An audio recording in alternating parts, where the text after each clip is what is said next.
welcome back to my YouTube channel. This is Bongi Kazamula. Please do subscribe and do leave a comment, like, and share. Um, I wanted to talk about my story, a little bit about myself. I've been posting videos on property. Maybe somebody thinks, oh, this lady is well up and keep, and that's not true. I'm just human. I'm just like every other person out there. I have got a story that I have. I've got a past. I've got a life that I'm living. Today, it's just a word of encouragement to someone out there that is thinking that it's not possible for them, that thinks that they are too much in poverty, they can never get themselves out of it, they can never be an investor, they can never become something, anything that they want to be. Today, I wanted to talk about how I sort of escaped uh, arranged marriages 3 times. When I was growing up, I grew up in Malamlele in Limpopo. My mom was Xhosa, my dad is Shangan or Tsonga, and my mom had left her marriage for years, and my dad passed away when I was still very young as well, somewhere in 1989. I don't know the exact date, and I never knew my mom up until I had my daughter. So it was not easy growing up. When you're growing up in such circumstances where you don't know your parents, you have never seen them, you've never been around them. The circumstances that surround how you grow up can be very abnormal. There's things that happen around you that wouldn't normally happen when you have got your own parents, when you have got protection from others, and how the community sees you is different from how you would be viewed if you had your parents. That's my experience anyway. So when I was in high school, when I got to high school, that's when this whole idea of people looking for a man for me started, and the first time was someone, I think he was a Mozambican national, that wanted apparently a wife, and the people, the family of the person, or the extended family, they said, oh, but there's Sandra there, she's an orphan, she doesn't have a mother, and you can go talk to her and the family. And families, they won't protect you 100% as well. I'm not bashing anyone here, I'm just telling my story. Unfortunately, when you have a story, somebody will be part and parcel of that story. They will be part of the picture. And if anyone feels offended, my sincere apologies to you. But this is my story, and I feel that I need to tell it for my own liberation and to liberate somebody out there. So this person comes in, they are looking for a wife, and they want me to marry them. And that's when I realized that it's either I fall into this trap, or I run for my life. And at that point in time, I was still young. I think I was 16, and I was still trying to get to finish my high schooling, and I just refused. That's when I got the nerve. Some people around me say, Patel, you are too harsh, you are this. Some of the personality that I have is simply learned. It's not that I had this type of personality. I didn't have the fighter's personality, but some things I had to change about myself so that people can keep far away from me. People can respect my space. You know what I mean? So when I refused, things changed around me. Things started to change. My whole family moved away from the homestead where we were staying, and because I grew up with my aunts, with my uncles, from my father's side, and other people's homes. I grew up in different homes. I grew up having to fend for myself most of the time. So people moved away from home, and I was left alone.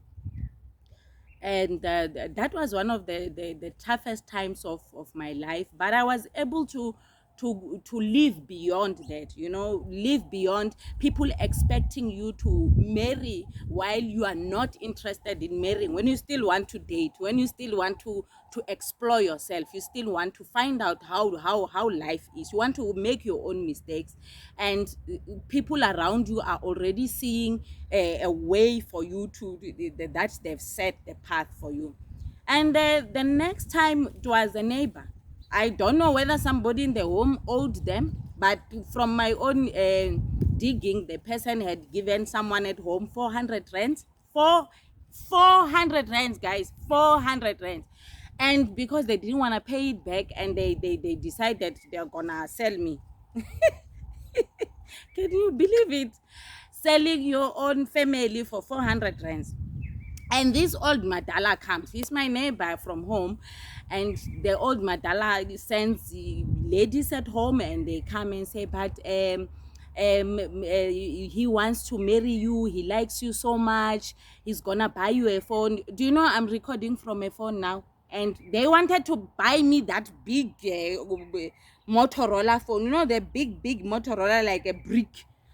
They're like to me, he will buy you a phone, he will give you 1,000 rands. If you don't want to marry him, you can marry his son. The nerve, the audacity of somebody coming to me and say that they want, don't mind me looking that side, is my daughter disturbing me, please don't disturb me. And the audacity of someone saying they want to marry you at a very young age. I think I was turning 17 then. It looked like it was a syndicate kind of thing, you know. And the fact that he, as a very old man, he passed away now, he wanted me to marry him, and he already had his daughter was even older, his last born, which was a daughter, was very older than me, and he wanted to marry me. If I don't want to marry him, I can choose any of his sons. That on its own, it just fueled the pain that I had. It just made a life unreasonable around me. Now here I am, as a child who's expected to become nothing, you know, as a child who's expected to become probably end up, I would be dead by now if I had married because somebody else wanted to marry me off. It made life difficult. People now, they think they have to have you around in the homestead, have you around staying with them, because now the family was back staying with me. And then now here I am, I am refusing to get married. I had to find an escape route, and then back then my escape route was to do things like drama, do acting, and I occupied myself so much with things like that. I joined drama groups. I think one time I spent most of the time at this drama group called Soshangan, and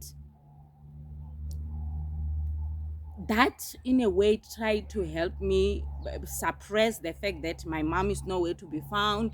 She disappeared for so many years. I've never seen her. Everybody else is just saying your mom is Kosai, your mom was a whore, sorry for the language, or your mom left you, your mom never wanted you. The best thing for you to do now is to marry, to be married off, you know.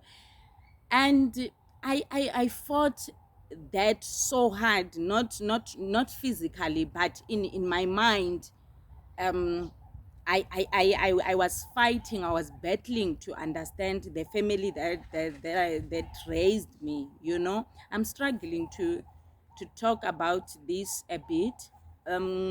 But I've moved past it, I think so. I've moved past it. I'm just telling this story to let somebody know that it's not over, you know. to let you understand that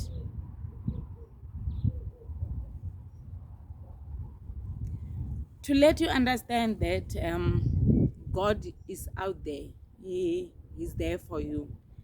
Your circumstances are not supposed to be the the end of your life today. Whoo, guys, I thought I can tell it on camera. Can you believe it? I always tell those who come to me for assistance, because I'm a psychology student. So sometimes I have got consultations with people where I volunteer. Sometimes I do tell people, but I think it's hard to tell on camera. But now I'm asking for patience. I need to breathe. When I was in matric, yeah, I think I was in matric. Before that, when I was in grade 11, I started traveling a lot. I was doing speech for provincial speech. I was doing drama a lot, like I joined before, and I just immersed myself into books, and even though the schooling system for me was not the best at the time, but it allowed me to be able to escape the pain. When I was in matric, it happened again, and this time it was a guy from another village. Apparently he lost his wife, an old man as well. He lost his wife and he needed someone, he wanted someone. And again, these people now, that's when I realized that it will never end, it will never come to an end. These people now say, yeah, I talked to her, uh, but already the people have talked about you, they've arranged for you, it's a done deal. They just want to make it look like they were never part and parcel of the scam. You know what I mean? Like they never incited somebody to come and have you married off. I was now staying at my uncle's place then, and these people come and say, oh, he's a school teacher, he has got money, he has got this and this. And I said, I don't want to get married. And that's when I have a fear side that I said, like I said earlier on, I developed just so that people can leave me alone. That fighter mentality of saying, I want to protect myself. I don't want people to now infringe on my space. So I used that. I had to use that to tell the people to leave me alone. And I thought that was the end. I thought that's it, up until it happened again, the fourth time. And this time around, guys, there was a meeting for me at home. There was, I just completed my matric, and my aunts and my, let me just say my aunts and generalize, I don't want to talk about people as individual. They had a meeting and they said to me, because you're refusing to get married, because you don't want to do anything, uh, we can't stay with you. And the aunt that I was staying at their house, they said, maybe your aunts can take you. It was very hard to know that you never welcome in one place. It was very hard to know that you never have a home. I think maybe that's the reason why I'm driven to invest more in property, because my trauma, my childhood trauma, also includes being homeless. I think it's also driven by that trauma. It's also pushed by that trauma, where I never had a concrete home, where you were always constantly afraid that somebody is gonna say, I can't feed you, I can't have a shelter for you. So that day when there was a meeting for me to either agree to get married or to live with my other aunts, or and they also were refusing. And I had lived with my aunt before, and I was so annoyed by the conflicts that were happening back and forth between sometimes me and my cousins, and all these other things that I've been experiencing. I'll get courage and talk about it, and educate people on how to treat those children that are unfortunate to have parents. Maybe it will assist them to know that it's not forever. You know, when you're taking care of somebody else's child, it's not entirely a lifetime prison for you. It's just a thing that you do, and you give them a head start in life, and then after that they can take care of themselves.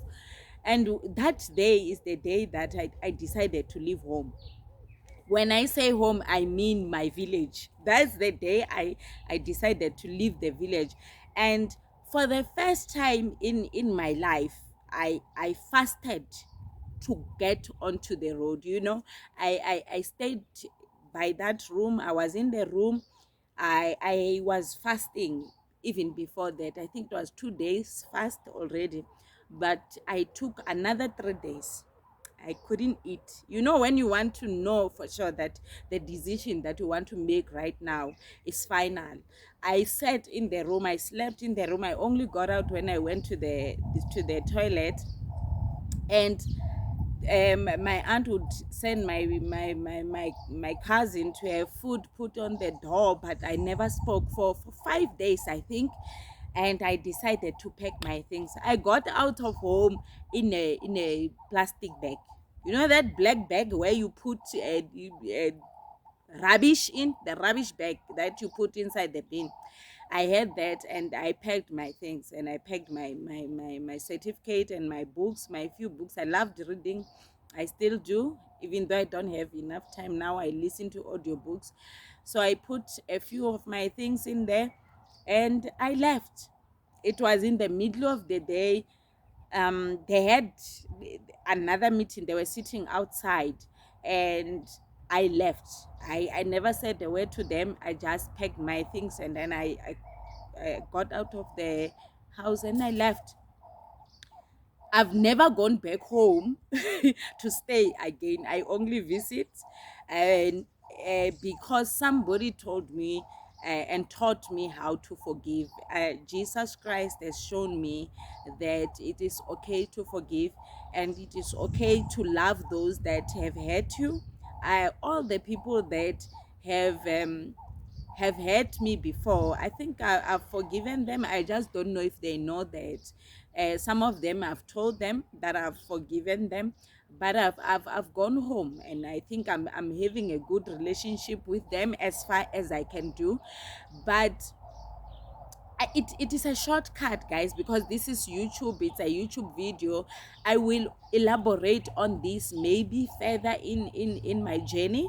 But why am I saying this? Why am I talking about this story? I'm saying this because I know there's somebody out there that thinks that they don't have anything set out there for them. God has got something for you. This is not all the adversities that I've gone through in life. I've gone through more. I think some of the things, when I get courage, I'll talk about them. They are not easy things to talk about, because even the story that I'm telling now of people expecting me to get married at a very young age, it implicates some of my family members. You know, I don't know whether you family's blood only, but I have my own family that is not blood. But people might not feel okay watching this video. People might think that I want to paint them as abusers, but that's part of the abuse that I've had as a child. That's part of my trauma. Hence, I also went and studied my psychology degree. It was for myself to get some healing. So this is one of it, guys. This is something that was so horribly orchestrated that I marry even elder people. Probabilities are those people might have been infected with HIV or other diseases. I would not be still alive today. I don't think I would have had my beautiful children. I don't think I would be today sitting here and talking about how it is possible to invest in property. So if you are out there, you are maybe an orphan, you don't have parents, you think that this life has got no hope for you. I'm telling you today that I've lived past the adversities, I've lived past, and I ran away from arranged marriages multiple times, and it's possible for you to get out. It's possible for you to run off and build something for yourself better.